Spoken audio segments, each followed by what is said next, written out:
అందరికీ నమస్కారం అండి. ఇటీవల డిఎస్సి ఉద్యోగ కల్పన స్పోర్ట్స్ కోటా మీద వివాదాలు చెలరేగినాయి. దానికి సంబంధించి సంబంధిత అధికారులు ఎంతటి వివరణ ఇచ్చినా కానీ పదే పదే ప్రతిపక్షం జగన్మోహన్ రెడ్డి గారు విషయం చిమ్ముతూనే ఉన్నారు. అభూత కల్పనలో అసత్య ప్రచారాలు చేస్తూనే ఉన్నారు. దానికి ఒత్తాసుగా దురదృష్టకరమైన విషయం ఏంటంటే విజయ్ కుమార్ గారు అని ఒక మాజీ ఐఏఎస్ గారు ఆయన కూడా వంత పడుతూ ఉన్నారు. ఇంకా ఆయన ఒక అడుగు ముందుకేసి స్పోర్ట్స్ కోటాలో కమ్మ అని పేరుంటే చాలా వాళ్ళకి ఉద్యోగం ఇచ్చేసుకున్నారు అని చెప్పేసి మాట్లాడతాం. అలాగే వైఎన్ఆర్ ఎంత దారుణం అండి. మీరు అసలు ఎన్నాళ్ళు ఇలాగా అసలు ఏంటి మీకు ఏదన్నా నాకు అస్వస్థత చేకూరిందా ఏంటి, అస్వస్థత కలిగిందా ఏంటి? కమ్మ సామాజిక వర్గం మీద పడి ఆడమని మీకు ఎవరైనా చెప్పారా, లేకపోతే మీ అంతటి మీరే ఏడుస్తున్నారా అనేటువంటిది అర్థం అవట్లేదు. ఒకనొకప్పుడు విజయ్ కుమార్ గారు కమ్మ సామాజిక వర్గం గురించి నేర్చుకోవాలి ఇలాంటి మాటలు మాట్లాడి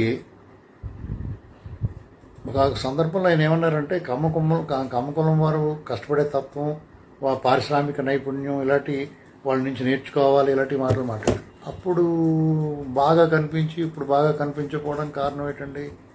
మీరు సర్వీసులో ఉన్నప్పుడు ఇంత బహిరంగంగా సర్వీస్ నుంచి బయటకు వచ్చిన తర్వాత ఇంత దారుణంగా విషం కక్కుతున్న మీరు అసలు సర్వీసులో ఉండగా నిష్పక్షపాతంగా ఉన్నారా? జగన్మోహన్ రెడ్డికి ఎంత వంతపాటు ఉంటారో అనేటువంటిది అర్థం అవ్వట్లేదా? పైగా మీరు మీ సర్వీసులో ఉన్న పరిటాల రావు గురించి గట్రా మాట్లాడారు. ఇలాంటివన్నీ అసలు ఏంటిది? ఇంత పెద్ద ఆఫీసర్, మంచి ఆఫీసర్, ఒకప్పుడు చంద్రబాబు నాయుడు గారు నాకు ఎక్కడో మారుమూల పాడు ఉంటే నన్ను గుర్తించి గౌరవించి మీరు జాయింట్ కలెక్టర్గానే ఎప్పుడో ఉన్నప్పుడు ఇలాంటిది సడన్గా మీకు చంద్రబాబు నాయుడు గారి మీద ద్వేషం ఎందుకు వచ్చేసిందండి? అంటే జగన్మోహన్ రెడ్డి గారి మీద మోజు పెరిగిందా, చంద్రబాబు నాయుడు గారు లేదా తెలుగుదేశం పార్టీ? మీ క్యాస్ట్ ఏంటండి మధ్యలో? ఇక్కడ ఈ కమ్మ సామాజిక వర్గం మీద గతంలో 36 మంది డిఎస్పీలు ఇలాంటి మాటలు మాట్లాడారు. ఇప్పుడు మళ్ళీ స్పోర్ట్స్ కోటాలో అసలు ఆ ఉద్యోగాలు ఎన్ని వచ్చినాయి? అసలు మీకు సోయి ఉందో? అసలు మీరు ఎన్నో ఒక డేటా లాంటిదైనా పెట్టుకుంటారా? మీరు కనీసం ఏం జరిగిందో తెలుసుకుంటారా? మొత్తం స్పోర్ట్స్ కోటా కింద వచ్చిన మొత్తం ఉద్యోగాలు 380.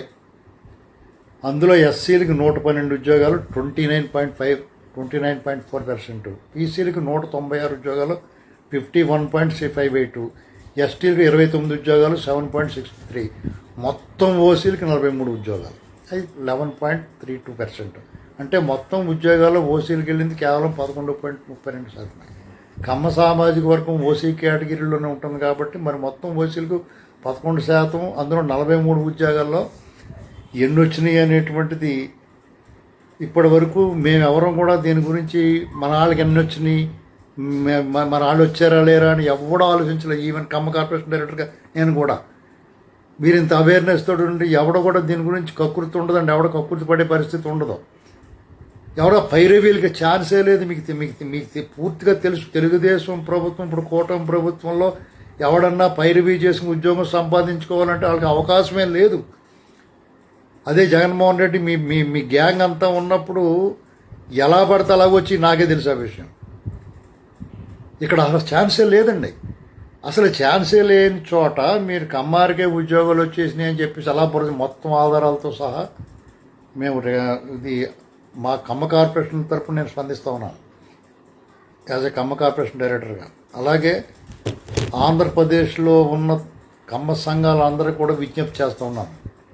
మనం ఏదో ప్రతి సంవత్సరం నవంబర్లో కార్తీక వన సమారాధన చేసుకోవడం, 10 మంది కలిసి ఆ స్కాలర్షిప్లు 10 మందికి ఏదో మన చేసుకోవడం, ఇలాంటివి ఒక్కసేపు ఒకరినొకరు పోగొట్టుకోవడం కాదు. సామాజిక వర్గం మీద నిత్యం విషం చిమ్ముతున్న వాళ్ళ పట్ల కూడా మనం అప్రమత్తంగా ఉండాలి.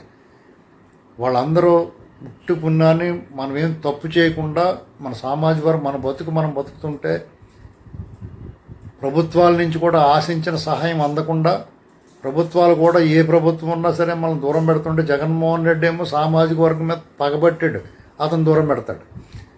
ఇప్పుడున్న కూటమి ప్రభుత్వం ఏమో అపనిందలు వచ్చేస్తాయేమో దూరం పెడతారు. ఇలాంటి పరిస్థితుల్లో ఎవరికి కాకుండా పోతున్నాం. మనం బతుకుతున్నాం, హాయిగా కష్టపడతాం ఒకళ్ళు ఆశించకుండా. అలాంటిది వీళ్ళు మైక్ దొరికింది కదా, ఇంటర్వ్యూ ఇస్తున్నారు కదా అని చెప్పి కూర్చుని వాళ్ళిద్దరూ ఒక ఐఏఎస్ ఆఫీసరు ఐఏఎస్ ఆఫీసర్లు కౌంటర్ ఇస్తున్నారు కదా అని చెప్పేసి మన ఒక ఐఏఎస్ ఆఫీసర్ మాజీ ఓడగొట్టిన మంచం కూడా దింపాడు మాట జగన్మోహన్ రెడ్డి. అతను దింపాడో మీకే దురదెక్కొచ్చారో తెలియదు. నేను మాత్రం మా కమ్మ కార్పొరేషన్ తరఫున మా డైరెక్టర్లు అందరూ, మా చైర్మన్ గారు కూడా దీని మీద సీరియస్గా తీసుకుంటా ఉన్నాం. మా కమ్మ వెల్ఫేర్ అండ్ డెవలప్మెంటే కాకుండా మా మీద పడే అపప్రదం తొలగించుకునే బాధ్యత కూడా మా మీద ఉంది. మా మీద దుష్ప్రచారం చేస్తే తిప్పుకొట్టాల్సిన బాధ్యత కూడా మా మీద ఉంది. మేము వాళ్ళకి అభివృద్ధికి వెల్ఫేర్కి మేమేం నిధులు, ప్రభుత్వం ఆర్థిక సంక్షోభంలో నిధులు ఎలాగ మనం సమకూర్చలేం. కనీసం మా మీద పడి నిందలో అపనిందలో వీటిని తిప్పుకొట్టడానికైనా మా వంతు ప్రయత్నం మేము చేస్తాం. అలాగే కమ్మ సంఘాలందరూ కూడా కలిసి రావాలి. వారు కూడా వారి ప్రాంతాల్లో వీరి మీద కేసు నమోదు చేయాలి. మేము కూడా కేసు నమోదు చేస్తున్నాం.